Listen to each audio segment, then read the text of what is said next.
Om Ajnanatimirandasya Gnananjana Shalakaya Chekshurulmitam Yena Tasmai Shri Gurave Namaha Namam Vishnu Padaya Krishna Prasthaya Bhutale Srimate Bhakti Vedanta Swami Niti Namani Namaste Saraswati Deve Gauravani Pracharini Nirvishesha Shunyavadi Paschat Desatarini Jai Shri Krishna Chaitanya Prabhu Nityananda Sri Advaita Gadadara Sri Vasadi Gaura Bhaktavrinda Hare Krishna, Krishna Krishna, Hare Hare, Hare Ram, Ram Ram, Hare Hare.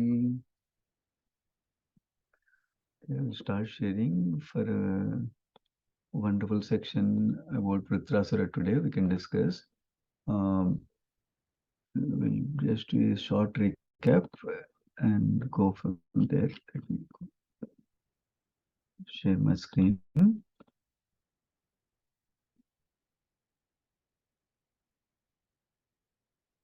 Okay, we're going to cover 3 chapters today. Let us see from 6 Canto, 10th chapter, 11th chapter, and 12th chapter. So the context from the beginning of this canto. Essentially, at the end of the 5th canto, we heard about the horizontal, vertical structure of the universe. In the last chapter, there is a description about the hellish planets. So, where severe kinds of suffering is described by Sukadeva Goswami. Then Parishit Maharaj becomes compassionate in the beginning of 6th canto, and he inquires how can we save people from going to the hell and suffering such terrible pain like that. Then Sukadeva Goswami, in the first 3 chapters, establishes how bhakti is the best atonement somebody can do, and bhakti is the ultimate path, and bhakti and glorifies the chanting of the holy name. And he explains with a case study of Ajamila pastime we heard. And then further, Parishit Maharaj inquires about the secondary creation, Visarga again. So then, Sukadeva Goswami describes about Daksha, and then how he created 10,000 sons first, whom Narada Muni redirected to become devotees, and then 1,000 sons next. Narada Muni took care of them also to become nice devotees. Then Daksha creates daughters, and then one chapter was fully dedicated to how that Daksha spread his dynasty in populating this universe through his daughters, different daughters, how they're married to different sages, they give different sons like that. So when he came to the end of the chapter, 8th chapter, started to describe about Kashyap Muni and Aditi, and how they produced 12 Adityas. And out of the 12 Adityas, one of them was Vishwarup, not Vishwarupa, Tvasta. And Tvasta being one of the Adityas, his son was Vishwarupa. So that chapter ended describing how Sukadeva Goswami briefly summarizes in couple of verses that Indra and demigods accepted Vishwarupa as the spiritual master based on instruction of Brahma, because they offended Brihaspati, like that he described.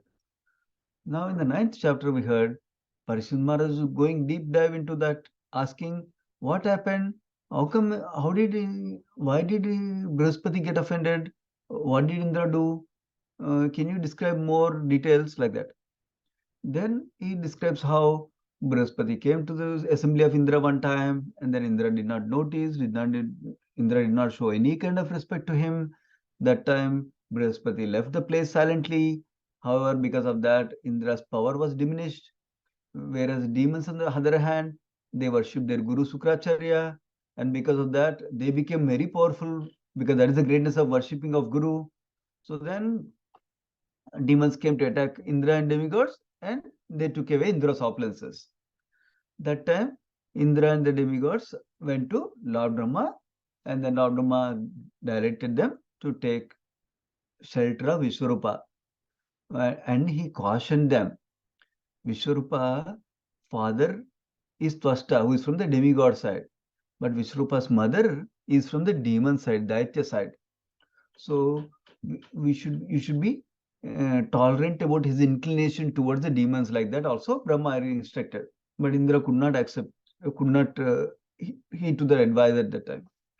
So he went, and demigods went to Vishwarupa and requested them to become guru. And Vishwarupa was broad-minded, so he accepted demigods as a guru, as a disciples. and then he became their chief priest and he started doing the yagnas. And while doing yagnas, visibly he was offering oblations for the purpose of demigods, and then secretly he's offering oblations for demons because they're from his mother's side. Indra, when he came to find out about that, he was not happy. So he became very angry. And then in that anger, he cut off the head of Vishwarupa. And we heard how Indra actually uh, suffered for those sinful reactions of the because of his killing of a Brahmana, Guru also, such a great sin. He suffered for 1 whole year, and then he transferred the remaining sins to others, like earth, trees, water, like that we heard, right? And they all shared with his sinful reactions, and he gave some benedictions also for that. And then that's how the story went on. But Vishwarupa's father, Twasta, was not happy that Indra killed Vishwarupa. So what did he do? He started another yagna to create a demon that will kill Indra. But unfortunately, he mispronounced one of the Vedic mantras, because that instead of creating a demon that will kill Indra, he created a demon that will be killed by Indra, like that, with a small mistake in pronunciation. So that demon was called Vritrasura, who was very, very big, covering all the planets. That's why his name is Vritrasura. And he was so huge. When demigods came to fight with him, demigods threw all the demons, all the weapons they had on him. And then Vritrasura, nothing happened to Vritrasura. He actually swallowed all the weapons itself. Seeing this, demigods understood they cannot win Vritrasura. So they went back to pray to the Supreme Lord. When they went to pray to Supreme Lord, then Supreme Lord personally appeared, we heard. And when Supreme Lord personally appeared, they offered another set of beautiful prayers, we heard. After that, what did Supreme Lord say? Instruct them. That is where we stopped yesterday, in the 9th chapter of 6th canto. So we'll continue from there. And then after that, we'll go to the next chapter, which has more about Vritrasura. So here, now based on the prayers of demigods, now Supreme Lord appeared. And he was pleased, it seems. And he says, your prayers are full in knowledge. Though through them, one can remember my exalted position and develop bhakti to me. I'm pleased with you. See, this is an important point to note. Who is saying this? Supreme Lord himself is telling that demigod's prayers are full of knowledge, and by hearing those prayers, by understanding those prayers, we can actually develop bhakti. So that is why in Srimad Bhagavatam, when we're reading, the prayers are very, very important. We can pay attention to the prayers so we can know about the nature of the Supreme Lord, nature of this world, nature of bhakti, beauty of bhakti. All those we can learn by the prayers of demigods or any other devotees also in Srimad Bhagavatam. So who is telling that? Supreme Lord himself is telling. That itself, that is the greatest attestation we can have, right? And then he's saying, although nothing is difficult for one to obtain, because I'm pleased, you can ask me anything, I can give you anything, because there's nothing I cannot give, nothing you cannot get, because you please me already. But a pure devotee does not ask me for anything other than bhakti, he says. Basically, Supreme Lord is regretting that demigods only prayed for an opportunity to kill that fellow, the Vritrasura demon, instead of asking the highest thing to become unalloyed devotee of the Supreme Lord, like that. That's the lesson we can learn also. In our aspirations, we need to be careful to practice pure bhakti. That means we need to slowly work on our tendencies for sense gratification, tendencies for freedom from suffering, like that. That's how we get engaged purely. How can we do that? When we understand that engaging in bhakti is the topmost. When we understand, if we engage in bhakti, that will solve all other problems. I don't need to worry about food, little enjoyment, because I'll get the best enjoyment possible. Ultimate enjoyment we'll get. That's true, eternal and ever-growing enjoyment. When we understand that, we'll not try for small enjoyments like that. So now next one, it says, fools fulfill material desires. If one avoids that is desired by such fools, he must also be considered foolish. Meaning, Let us say somebody praised me for material desires. If I fulfill those material desires, I'm also like a fool. So that means, so that's why we know, even for akama, sarvakama, mokshakama, udaradi, we hear the verse in second canto, right? That even if you go to Supreme Lord for material desire, actually we'll purify ourselves gradually. That's the beauty of going to Supreme Lord instead of other demigods. So he's saying that Supreme Lord himself is telling that if you're praying for material desires, we are just like foolish. And he says devotees discourage doing any kind of fruitive activities.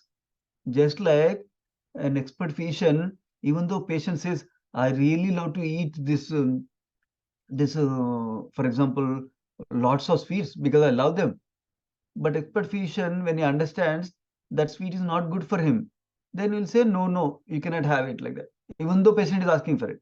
Similarly, devotees, even though everybody will love to do enjoyment activities, fruitive activities, they'll discourage them from doing that, like that is saying. So few more was prayers are there. Okay. Then Supreme Lord actually gives the finally solution to demigods. So what did he say Supreme Lord so far? Supreme Lord told that is pleased with them first. And he said that the highest benediction you can ask for is actually unalloyed pure devotion service. Like that. And then he said only foolish people will ask for material desires. And a nice person will not grant those material desires. Then he's also foolish like that. After telling all that, there he is giving the solution for what they came for originally, which is to kill Vritrasura. He said, there's a nice Brahmana called Dadichi, approach him immediately and go and ask for his body, because that body has become strong because of his knowledge, because of the wars that he undergone, because of the austerities he has undergone, like that. So Dadichi personally assimilated spiritual science systems and he delivered to Ashwini Kumaras through the head of a horse. Therefore, the mantras that came out of his mouth are called Ashwashira. Ashwashira means, Ashwa means horse, Shira means horse head. Ashwini Kumars then became Jivan Muktas. So the pastime here, background pastime here is, that is described later on in Srimad Bhagavatam also. The pastime here is, one time Indra wants Dadichi that he gives Vedic knowledge to anyone, Ashwini Kumars especially, then he'll cut off his head like that. So Ashwini Kumars are royal physicians, rather heavenly physicians. They have great skill. So they say, don't worry, we'll put this horse head on you. We'll take out your head, cut off your head and keep it aside. And we'll put a horse head on you. With that horse head, you speak Vedas to us. And then when Indra comes, he takes off the horse head, we'll put back your original head like that. And that worked also. Finally, that plan succeeded. So Dadichi did that, even though he knew that so much trouble will come. Such a broad-minded mentality Dadichi had, service mentality. So then, actually, remember we heard in the previous chapters how Vishwarupa gave the Narayana Kavacha to Indra? Actually, Dadichi gave the Narayana Kavacha to Vishwarupa's father, Twasta, it seems. And Twasta gave it to Vishwarupa, who gave it to Indra, it seems. So when Ashwini Kumar he tells, who is telling all this? Supreme Lord is telling. Why is he telling that? He's telling about greatness of Dadichi. So demigods will get some faith and he really act on it like that. In fact, when we give a solution to our children or our dependents or someone, we need to create a faith in that solution. Otherwise, they will not pursue. They'll say, okay, and go. That's why it's important to create faith by glorifying the person, glorifying the solution, by describing some practical examples of that, like that. So Supreme Lord is creating faith in them about Dadichi by glorifying him. So then he tells who should go and beg also, he tells. When Ashwini Kumar has begged for Dadichi's body on your behalf means on demigod's behalf, he will certainly give it because he knows Dharma. Then once he gives his body, Vishwakarma can make use of his bones to prepare a thunderbolt weapon for Indra. And with that thunderbolt weapon, we can really kill Vritrasura because it's made up of two things. One is strength of austerities of Dadichi, and also my own power is invested in will be invested in that weapon, thunderbolt. That's why it's so powerful, invincible like that. Then demigods might say, but we cannot fight with Indra who has devoured everything, because when they last time when they threw weapons, he devoured everything, all the weapons he swallowed, it seems. So they're scared if he throws the thunderbolt also, again he'll swallow it. So they might ask, we're scared to go, you only go and kill him, like that. Then for that, Supreme Lord is addressing them, addressing that doubt potentially that might come. He's saying, Vritrasa will not harm you. And when he's killed, you will actually regain your strength, weapons, and wealth also. And then he says, he is also a devotee and will never be envious of you. That's an important point also. Supreme Lord clarifies to them. Now, after hearing this, let's go to the next chapter actually. This slide deck. Okay, let me go make it a slideshow.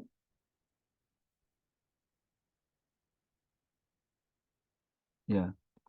So now, Supreme Lord instructed the demigods so that way they can go to Dadiji and ask for his body so that Vishwakarma can make a thunderbolt so that they can use it on Indra, on Vritrasura to kill him. That is the essence of the previous chapter, what happened when Supreme Lord prayed, offered instructions to them. Now, this chapter will deal with the battle. First, they will go to Dadichi Muni and get his body, and Vishwakarma will make thunderbolt.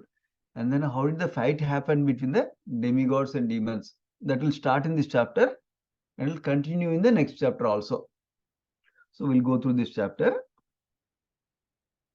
So, Supreme Lord personally instructed demigods, right, to go to the Dadichi so that you can find a solution to kill Vritrasura. And then after that, he disappeared. Then demigods went to Dadichi Muni and they begged for his body. Well, so when they begged for his body, Dadichi Muni smiled, it seems, and he spoke. He said two things. One is, don't you know about the pain at the time of death, which is so severe, unbearable, and takes away consciousness of all embodied souls? Meaning, if I need to die, it will be so painful for me. That's the first point he's making. Second point is saying, don't you know the body is very, very dear to every living entity? Everyone will struggle to keep it forever, ever, ever. Everyone tries to protect it by all means. Therefore, who can bear giving it up, even if demanded by Lord Vishnu himself? Like that, he's joking. We'll find out that he's joking in the coming verses. So he's saying, body is so valuable, how can I give it like that? He's saying. Demigods reply nicely. They say, what is difficult for persons like you? Because you're so compassionate to all people. And then your pious activities are praised by all. So that means it's not difficult for you. Number one. Number two, they say, selfish people don't know pain of others, but you're not selfish person. You're a selfless person. They give two examples. If a beggar knew difficulty of the donor, he would not ask for money from the donor. And if donor knew beggar's pain, he would not refuse to give since he is able to give charity. Basically, they're directly saying, we know that it's not difficult for you to give up the body, number one. They're saying, number two, we know that you are a saintly person, you can understand our suffering. You are a paradukka dukki. That's why you can give this charity, he's saying. Even though it's difficult for himself. Then Many replies sincerely now. Earlier, Dadiji joked that how can you give this body? This is dear to everyone, like that he told, right? Now, when the demigod said, actually, you are very compassionate and you're not selfish person, like that they glorified him, right? Now, Dadiji responds nicely. He says, actually, I refuse to give my body just to hear from you about Dharma. What you're going to say about Dharma, I wanted to hear from you. Now I'll give it up. Since I know my body is temporary, it will go today or tomorrow, doesn't matter. He says, uncompassionate people are pitied even by the immovable beings, that means trees and plants also. They will also pity if I'm not compassionate. Who are uncompassionate people? Those people who have no compassion for others' suffering, and they don't sacrifice their impermanent body for higher cause of dharma and for eternal glory. In this example, we know how our acharyas, like six Goswamis, for example, Srila Prabhupada and Lord Chaitanya, they all preached out of compassion for all the living beings like that. Then the Jimune also describes religious principles are appreciated as imperishable by exalted persons, in which one laments for distress of others and rejoices at their joy. That means they are paradukkaduki. That means if somebody is suffering, they'll feel bad. If somebody is happy, they're happy, like that is saying. But no matter what, they'll preach Krishna consciousness. In the few verses in this section, Sri Prabhupada focuses on how no matter what happens, circumstance externally, the preacher should continue preaching Krishna consciousness. That's what he tells in this section. So then he says, my body is temporary.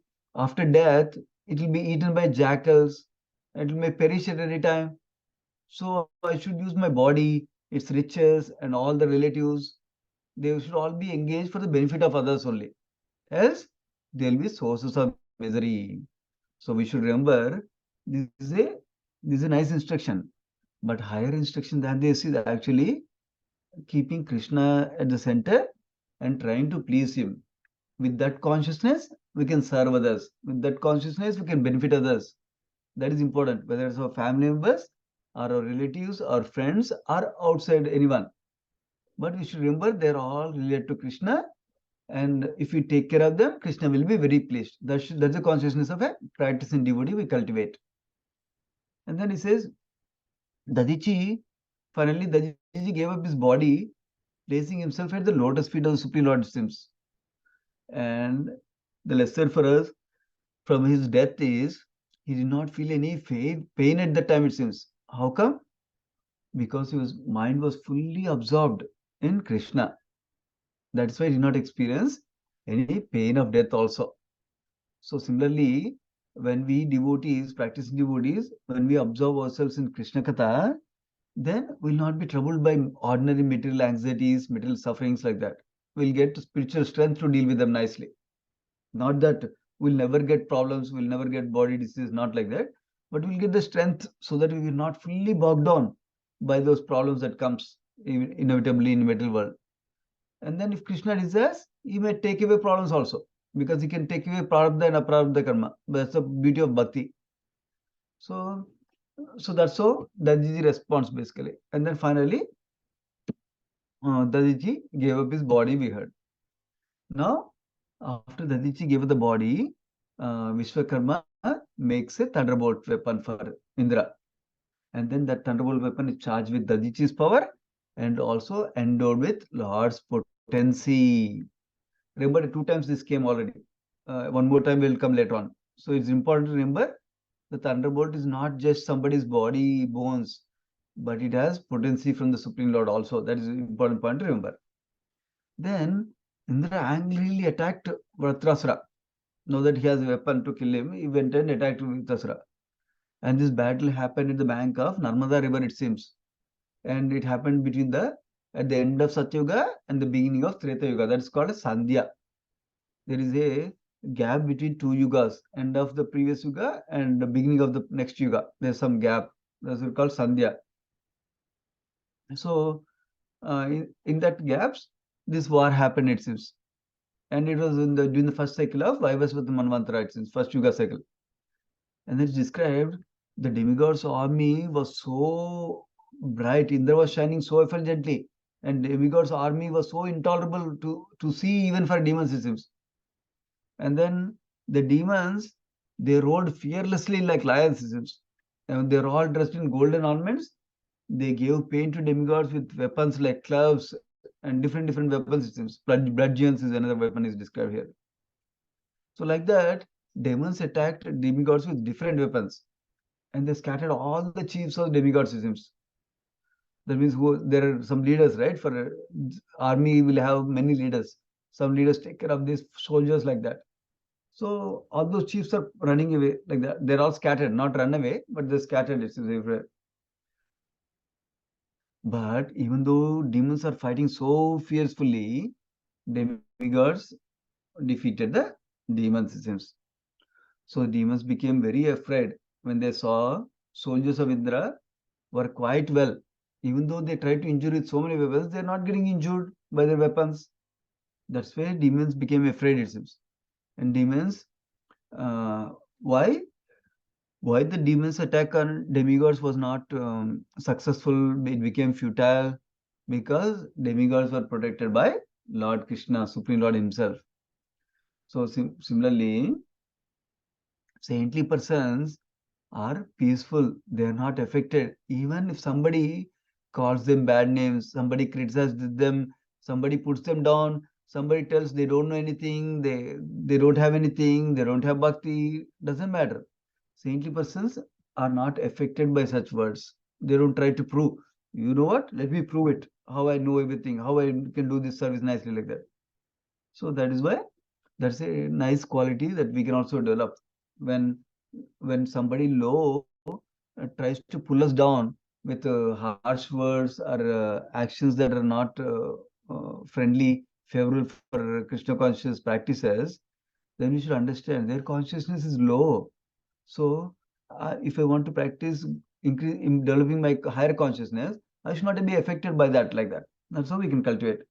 Of course, good thing about bhakti path is as we do bhakti nicely, we'll get the inspiration, insulation for developing tolerance, developing vision to see how the person trying to affect us is actually suffering like that.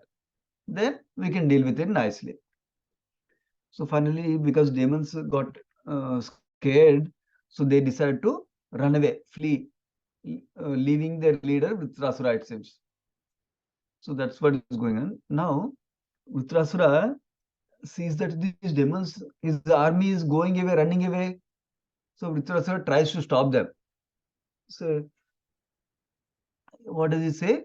It's described Vritrasura spoke pleasing and wise words, it seems, that are suitable for the particular circumstance they are in, where their army is running away.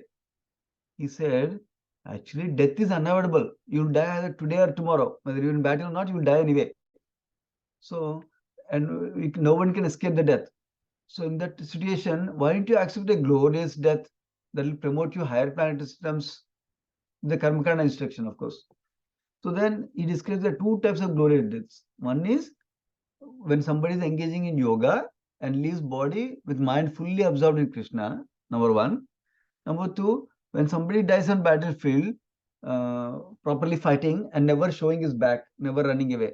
That time also, his death is glorious, he says. So why is he telling that? He's persuading them to stay back and fight. That's why he's telling them with Rasarana. So far we heard demigods went to Dadichi and got his body because of magnanimity of Dadichi. And then Indra started fighting with demigods, with demons, sorry. Demigods started fighting with demons. And then demons started to get defeated. They're running away like that. That's much we heard now. Now this chapter will continue with little bit of fight, and then it'll have beautiful prayers of Vritrasura and beautiful instructions from Vritrasura to Indra also. We'll go through that one now. Now, um, seeing that demons are fleeing away, what happens is uh, uh, demigods start thinking that wow, this is a favorable time. They're running. Let us go and chase them and fight them, kill them like that. So they're trying to chase people who are running away. And that is not dharmic principle, it seems. That's what Vritrasura is going to say. Vritrasura rebuked them with anger and intolerance. He said, attacking demons is useless if they're fleeing in fear already. And it is inglorious. It's not glorious that you fight them and kill them. And it cannot bring one to heaven. So it's not a good thing he's saying. And then he says, instead of fighting people who are running away, stand before me for a moment. I will teach you a lesson. I will kill you guys. If you have faith in your heroism and patience in your heart and no ambition for sense gratification. Why? Because they're going to die in his hands. So if there's no ambition for any more sense gratification, you come stand before me, he said. Vritrasura. Basically, this is how Kshatriyas usually fight. They incite the anger in the opponent, and they love fighting with fierce. That's why they start with a battle of words, and then they go to battle with weapons like that. So now, angry Vritrasura terrified the demigods, it seems. When he roared like a lion, even some demigods fainted also, it seems. So Vritrasura is trampling demigods like anything. Like an example is given, mad elephant tramples hollow bamboos. It's very simple for a big elephant to trample on hollow bamboos because they're weak. Similarly, Vritrasura is ready to trample all the demigods. That time, Indra threw a club at Vritrasura, but Vritrasura caught it with his left hand, and Vritrasura threw that club back at Indra, who was sitting on top of Airavata elephant. And that club went and hit the Airavata elephant, and then that time all the soldiers on both sides glorified. Wow, Vritrasura, like that. Not only his side, the demigod side also wowed him. And then that time, actually, Airavata elephant was bleeding, spitting blood from his mouth, it seems. And then he went back 14 yards along with Indra sitting on him. Then, because Vritrasura, Indra was not in a good shape along with Airavata now, following the religious principles, Vritrasura did not attack Indra, it seems. Indra or his elephant Airavata in this condition. That's another important thing to learn. Remember, in the previous section, he told Indra and demigods, the demons are already running away. You should not fight them like that. Because he's teaching them religious principle. Now also, he's following his religious principle by his own example, Vritrasura. That he is not attacking Indra and his elephant Airavata like that. Then, actually, Vritrasura remembers how Indra killed his brother Vishwarupa cruelly. So Vritrasura became mad with lamentation and bewilderment, it seems. And he spoke like this: I'll be free from debt to my brother when I pierce your stone-like heart with my trident. You acted like a butcher because you mercilessly severed three heads of my brother Vritrasura. Not Vritrasura, what is his name? Vishwarupa. Because my brother was not only self-realized, he was sinless also, and he was a qualified Brahmana also, and he was a guru also for you. And you actually approached him and appointed him as chief priest only so that you can live in the Swargaloka, heavenly planets. So he's such a glorious person. You were like butcher, you killed him. And your body is not worth to get honorable last rates also. Your vultures will eat your body. Your body will be condemned even by Rakshasas also. Even fire will not touch your body to do the last rites like that, he's saying. If other demigods follow you and they also attack me, I will cut off their heads also, like that he's saying. Now Vritrasura instructs Indra, saying that, but if you kill me and my soldiers, I shall be relieved from my debts in the world. I will offer my body to other living entities. Again, attain dust of lotus feet of great devotees like Narada. Basically saying that he will go back to Godhead essentially. So that is the Vritrasura's greatness. Even though he's a demon body, he's actually a devotee. In the coming up chapters, we'll hear who is Vritrasura, how come he's a devotee in a demon body, like that we'll hear in the coming chapters. And then actually Vritrasura is reminding Indra, saying that, my dear Indra, your thunderbolt is infallible. That means nobody can defeat it. You can throw that at me. Don't have any doubts about your thunderbolt. It will not become useless. So why is he saying that? Because last time Indra, when he threw some trident, Vritrasura caught it with the left hand and put it back again on the Airavata head, and that hurt him and went 14 years, right? So now Vritrasura is giving him confidence. It's okay, you can throw the thunderbolt now. It will not be useless. Why? Because your victory is assured, because the thunderbolt was empowered by prowess of Lord Vishnu and strength of Dadichi's austerities also. That's why it's empowered. That's why it will not become useless again. Throw it like that is saying. And he says, because you're ordered by Vishnu, kill your enemy with it. Because Vishnu gave it for that purpose only, right? So that's what he said. And then he says some beautiful instruction. When Vishnu or Supreme Lord favors a person, victory, opulence, and all good qualities are assured for him. This shows Vritarasura had faith in the Supreme Lord and the eagerness to reach Supreme Lord also. How? That we'll see the next verse. He says, if you throw your thunderbolt, by that force, I'll be freed of material attachments, I'll be freed of the world of material desires. And like Lord Shankarashna told me, I'll fix my mind upon his lotus feet and I'll get the attendance planets of the great sages like Narada Muni, he says. So basically, he's very eager to go back to Godhead. That's why he's actually helping Indra to throw the thunderbolt so he can get killed like that. So now continuing, he says, remember in the previous verse, he was saying, I'll fix my mind on the lotus feet of Lord Sankarsana so that I'll go to heavenly planets, he said, right? Higher planets, he said, right? So now he's saying, when, sorry,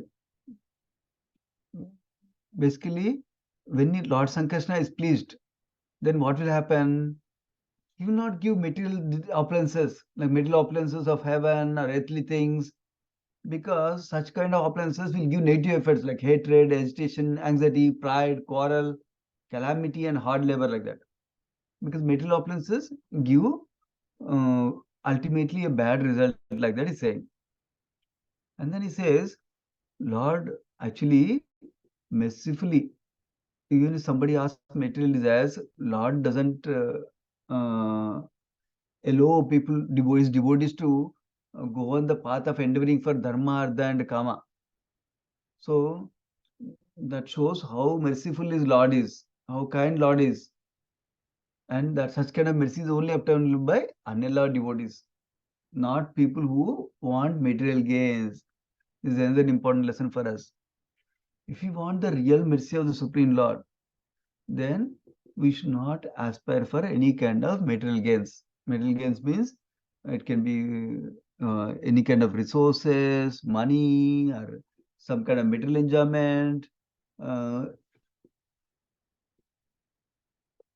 or going to even higher planets like that. Any kind of material desires we should not seek as practicing devotees. So now, actually, there is some practical tip for that. Prabhupada actually told one time. The practical tip for the prayers is, we can say, Krishna, if you so desire, you can give me this, like that you can pray. Ideally, we should not pray for material desires. But why are you saying if you so desire? Because Krishna knows if that material desire is fulfilled, will it make me closer to Krishna or away from Krishna? So he will make sure, even if it fulfills material desires, I'm still going closer to Krishna, not away from Krishna. That's why we prayed, like, if you so desire Krishna, please consider this. Please give me spiritual strength to deal with the suffering. But I really want your pure devotion service only. If this is solved and still I can continue in pure devotion service, please do so. Otherwise, don't. It's okay. Whatever their situation is okay like that. So uh, now even though Vritrasura encouraged Indra so many ways, saying that the thunderbolt is empowered by the Lord, go ahead and throw it, it's okay, it will not be useless. Indra still did not throw it. So then Vritrasura thinking, this Indra is seeing everything materially. What can I tell him? So he started praying to the Lord only. So why is that important point here? Indra sees everything materially because the thunderbolt weapon has power of Supreme Lord himself. That means spiritualized. It has a special power. In Supreme Lord's power cannot be defeated by anybody. So he doesn't have faith in the spiritual. He doesn't see that as spiritual. He sees as material like that. That is why he's thinking like that. Vritrasura. Now going to the next, Vritrasura offers beautiful prayers to Supreme Lord. This is so nice. Several conclusions are there in these prayers. Actually, it's only 4 verses. I believe 3 or 4 verses. Yeah, that way, yeah, 24, 27, right? Then, but they're very, very beautiful verses for us to aspire for also, that kind of aspirations. So Vitrasara is saying to Supreme Lord that may again become servant of your eternal servants who take shelter at your lotus feet. And may I always serve you with my body, mind, and words after surrendering to spiritual master. So how? By mind, may I always think about your attributes, transcendental attributes. And with my words, may I always glorify your attributes. And with my body, may I always engage in loving service of your Lordship, like that is asking. So basically, instruction for us from this year is you need to take shelter of the spiritual master and serve spiritual master and follow his guidance. And then we need to serve with our body, mind, and words in glorifying Supreme Lord's name, form, qualities, or pastimes like that. Then he thought Supreme Lord might say, I will give you all the results, including heaven and liberation, he might say. So he's saying, um, no, I don't desire any kind of desire enjoyment. I don't desire any kind of enjoyment, even in the higher planets also. Nor I don't have any desire to become supreme ruler also of earthly or lower planets also. And I don't have any desires to get lots of mystic powers with mystic yoga, Ashtanga yoga. And I don't want even liberation also. So, like that is expressing that he doesn't want any material desires fulfilled. And he's saying that I do not desire to be a master. Yeah, burning in separation from you, none of these things will satisfy me. So it's important. As a spirit soul, all the material enjoyments that we might think of or aspire for or find ourselves with, they cannot satisfy us because we are spiritual beings. So relationship with Krishna and his energies and associates who are spiritual, that will only give us ultimate satisfaction. Otherwise, there's no satisfaction. Prabhupada says there's incompatibility between us, the spirit soul, and the matter. That's why will not be satisfied. So it may give some enjoyment for some time, but not give satisfaction. That is the point here. So yeah, I was remembering something in this regard. I think Gauranga should to share this in one of the sessions, I think. He talks about how when we worship demigods, they might give us wealth, they might give us things, they might fulfill material desires, but they will not give us satisfaction. But when you worship Supreme Lord, it results in satisfaction also. That's the point made here. And then he says how we want to serve the Lord by depending on Him fully. So for that, actually, he wants to serve the Lord unceasingly. That means without stopping, continuously. Like that, he gives three examples. These are what do you say? These are one level higher service mode, one level higher service mode, like that. Three examples. He says baby birds, when the wings are not developed yet, that means they cannot fly. They just wait for mother to come. Mother should go out and get the food for them, and mother should put the food in the mouth also. They cannot even go and take it from mother. Mother needs to put it in the mouth also. That means this example is giving no endeavor at all. And the baby birds are not doing much endeavor. And next example is many times when the cows are about to milk, they'll release the calves. So calves, they don't need to take the calf nicely to the cow. They run on the first opportunity to the cow to drink milk like that. So like that, he's saying, I want to serve you with eagerness also. So I want to be very eager in relationship with you, but there's no real service there. But third example he gives is sometimes when a husband has gone away for some time, for a long time, then morose wife will hanker for him, will wait for him eagerly and looks forward to his return. And then she wants to serve him also in all aspects when he comes back. So like that, not only that, she expects the husband will satisfy her in all respects also. So both are there.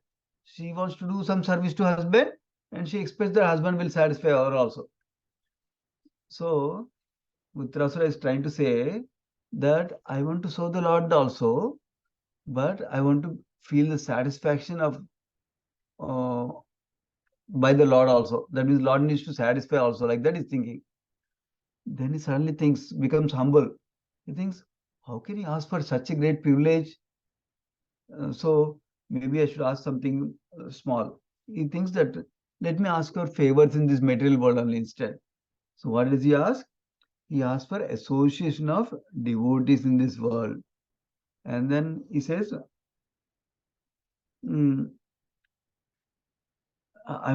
please give me association of devotees as I'm wandering in the material world due to my fruitive activities results. And then he says, let my mind not be attached to body, this body, wife, children, home, under the spell of your Maya. So he's saying basically don't protect me from material attachments, and then uh, let me have devotee association. We know from the 9 stages of bhakti, Shraddha, Sadhu Sangha, Bhajana Kriya, Anadriti, like that, right? All the way to Prema. After this initial Shraddha, Sadhu Sangha is the most important thing. That will unfold everything else in our bhakti like that. That's why he's asking for association devotees. So such things can inspire us. What kind of prayers we should offer to Supreme Lord also. Yeah, that's another thing we can learn from prayers of these great devotees.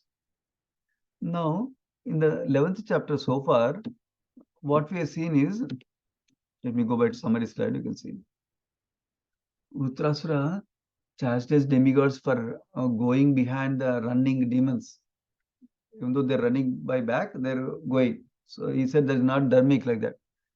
And then Uttarasura fights the demigods.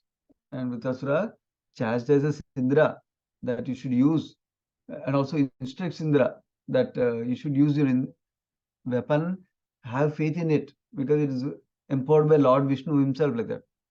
And then finally, Vritrasura, because Indra did not listen to him, Indra did not start fighting with the thunderbolt.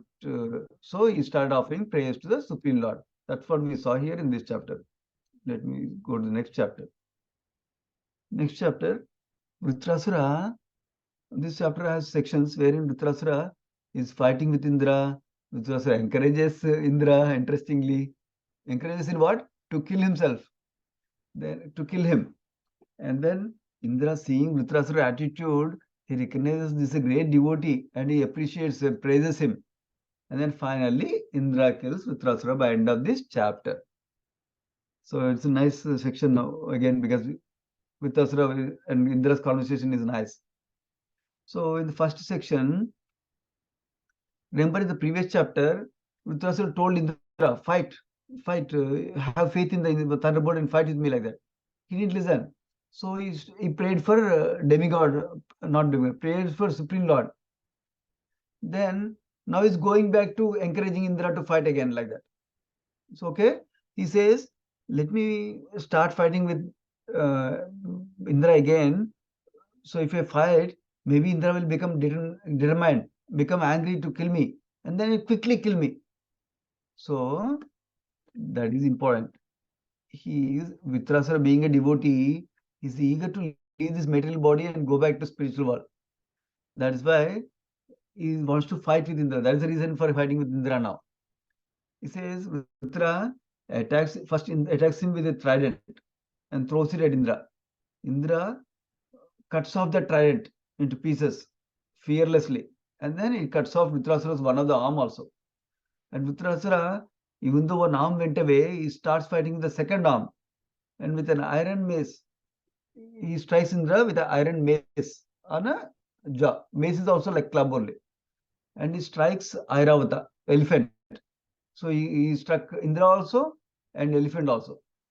When he did like this, Indra's thunderbolt weapon dropped from his hand. This is significant. We'll hear more about it. Then all the denizens who were watching from higher planets, they were praising, wow, Vitrasura, like that. But they were worrying, alas, alas, like that. They're worrying, seeing Indra is in danger now, like that, because the weapons fell down. So then Indra felt ashamed, it seems, to pick up his thunderbolt. because he's practically defeated by Vritrasura. So one lesson we can learn from this section here is that when it's a service is there, we should not feel, oh, what will they think? What will happen to me? How will they see me? We should not feel like that. When there's a service, we should proceed with the service, even if you're not confident, even if others will look at us badly, whatever the circumstance may be. But we should do our service nicely. Then Vritrasura encouraged Indra to take up thunderbolt and kill the enemy. Okay, remember he encouraged once already. Now he encourages again. We'll find out more about it also. Vitrasura is enlightening Indra who is discouraged. He says, just because you got defeated once and your thunderbolt fell down, don't feel bad for it. Because all the time victory only comes from Supreme Lord. Or those devotees who are fully dependent on Supreme Lord only.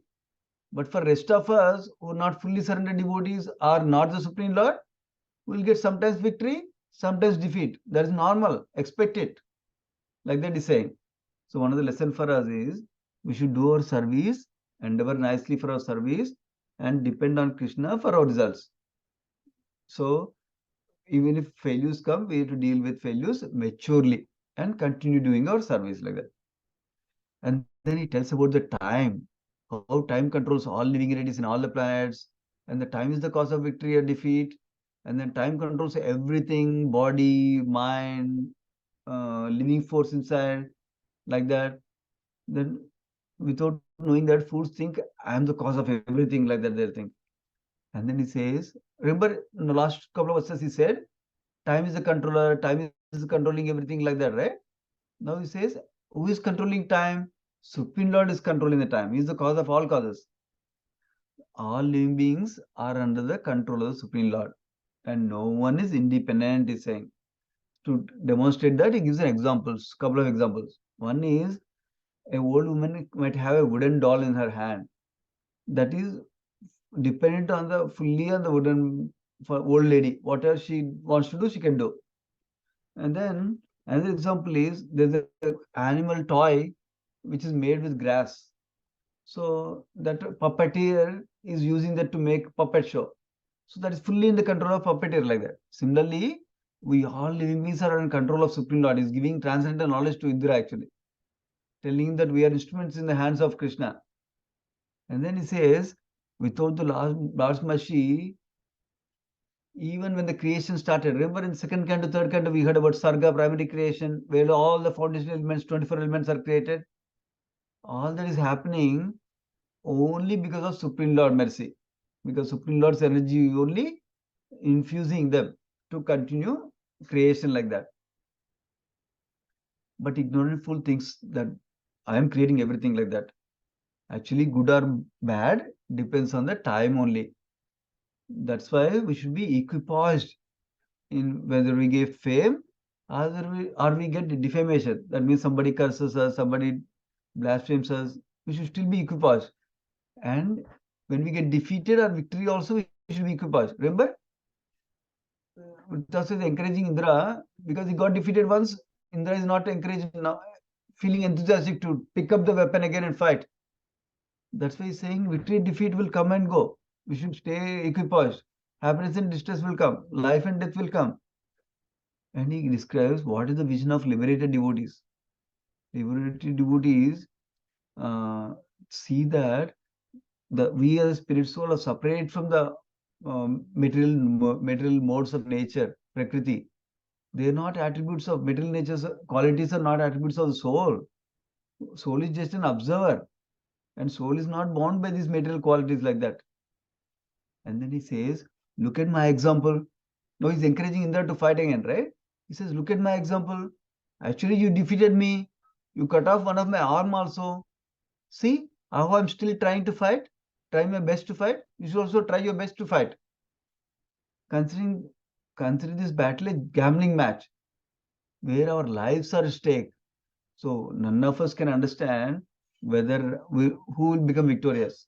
That doesn't mean we should leave our duty. We should do our duty nicely, he says.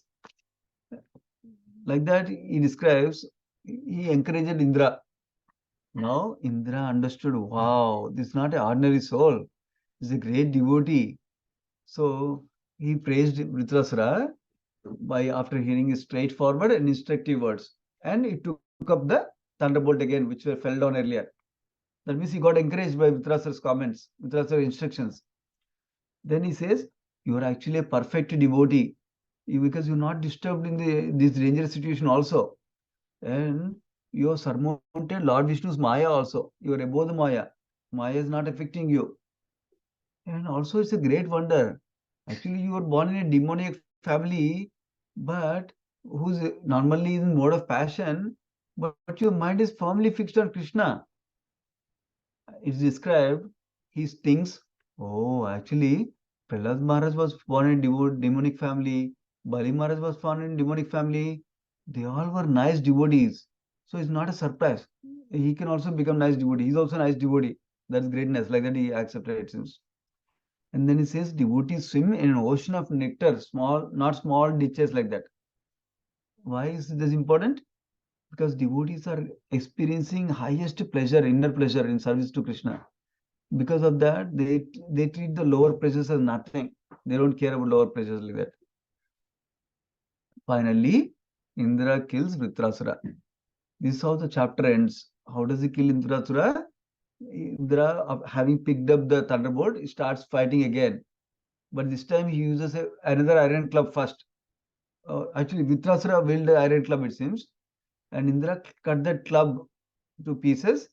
Also, he cut off the second arm also of Vritrasura.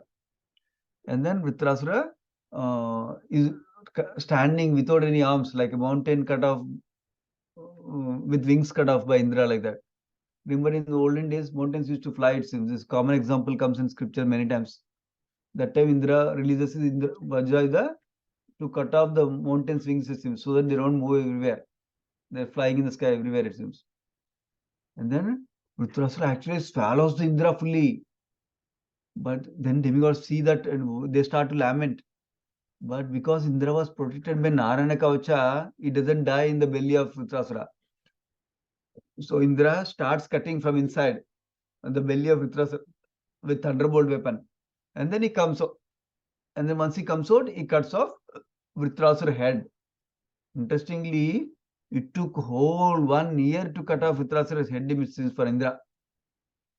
And then finally everybody celebrates.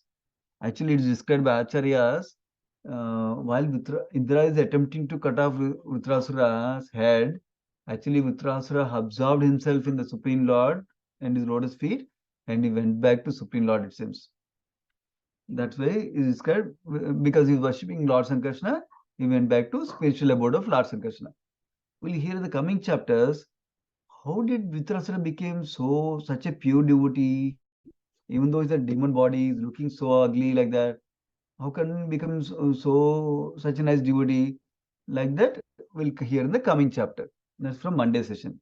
Yeah. I'll pause here. We'll continue again on Monday. Another teacher will take you class from Monday. Yeah, Prahlad Prabhu, I could not spend time to look for the why Vishwarupa himself could not save himself with Narayan Kavacha. I'll check it, Prabhu. Once I find it, I'll send it in the group if I find something. Yeah. No problem, Prabhu. It was just a small query I was wondering. But anyway, it was nice, nice narrations you gave. It was a very nice, those 4 slokas of Vritrasura. They are so important, to be Yes. applied in our life. Yeah, they're amazing slokas, Prabhu. Yeah, even though there's 4 slokas, so amazing, full of depth. Yeah. That's right. And I heard Srimad Raja Swami's lectures on that. They are so beautiful. They are in Hindi, and Oh, he okay. gives very, very lucid explanation of how the progression of his surrender is taking place from birds to the calf to the wife, like that. So it's so beautiful. Yeah, so beautiful. Okay. Very nice, Prabhu. Exactly. Yeah. Mhm. Very nice, Prabhu. Thank you for sharing. Hare Krishna, Prabhu. Hare It was really very interesting session in the morning, Prabhu. I wanted to know that if there is any information about Dadiji himself, how did he acquire such kind of powerful body that even Lord Krishna wants his body to create a very powerful weapon wherein he can infuse his powers. Is there any reference in Bhagavatam for that also, Prabhu? Yeah, I cannot recall anything more than this. I cannot recall anything. Maybe in ninth canto, maybe something is there. I don't recall right now, Mati. I can Okay. check again. I can send in the group, or if you send me your phone number in the chat, I can send you if I find something. Yes. Unless Prahlad Prabhu, you know, remember anything readily by any chance, Prabhuji? No, I do not know much probably.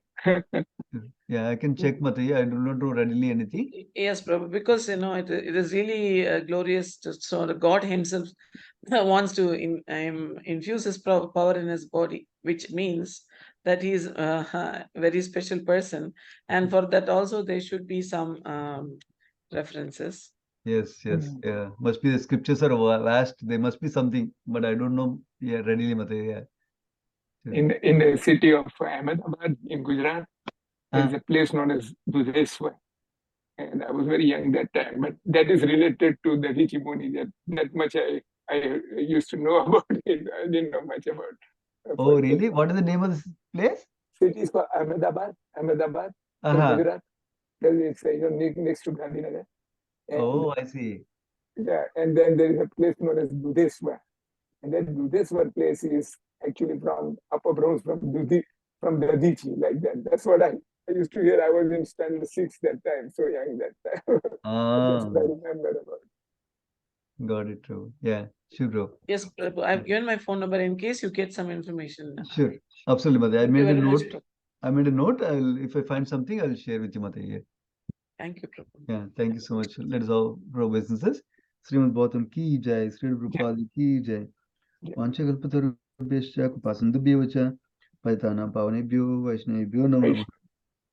Thank you so much, devotees. Hare Krishna. Vaishnavebhyo namah. Hare Krishna. Hare Krishna.